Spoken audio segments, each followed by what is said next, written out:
world of Marco Andretti has literally taken him around the world. But home is where it's always been, buying his childhood home from his dad, Michael, located just a few acres away from his grandfather, Mario. To grow up in a house and kind of come back and this is your own, I mean, my dad warned me about the bills, so the bill and the upkeep part of it's not awesome, but it was cool to make it my own and to be next to my noisy neighbor.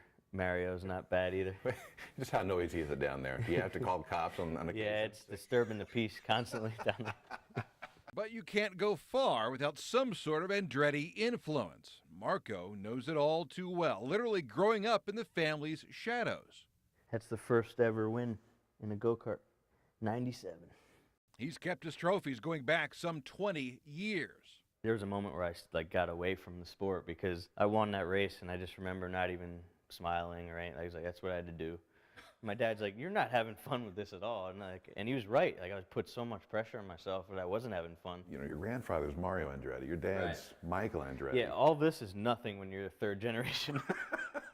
To be frank with you, this wind drought I'm in IndyCar is tough to really, really unwind and stuff. But I need to, I think I'm going to extract the most from myself if I just go and drive, and just take that million-pound gorilla off my back. This is the building. This is it, yeah. So, Marco is changing it up. 28 apartments and 4 commercial. Wow. Sushi restaurant, daycare here.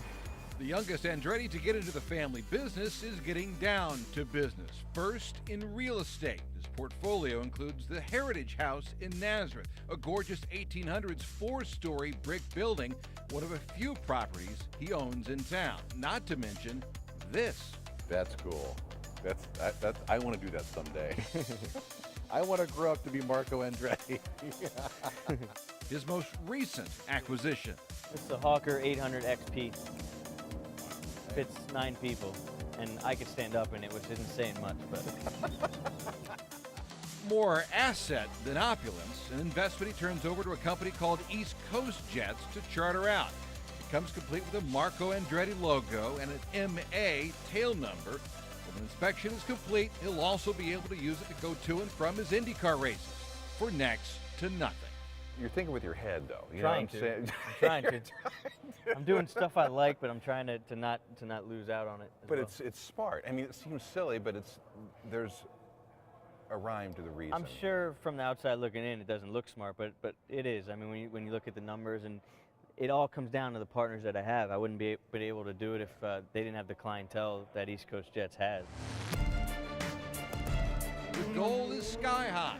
The backing remains as rounded as it gets.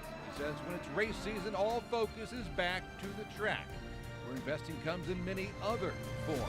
This is quite a collection here, man. My plan is I try to trade up in value from Marco to these superstars, A collection he started his rookie year.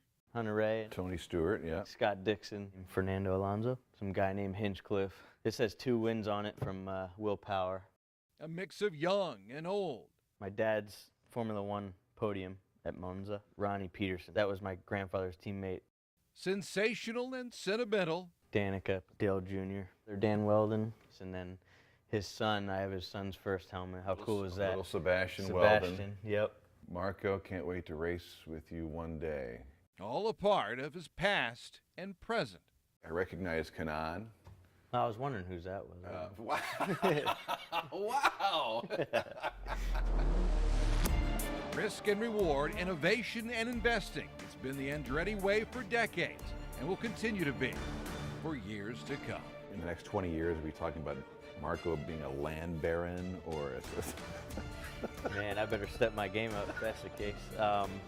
My goal is to make as much money outside of the seat as I did in and try to be smart about the future.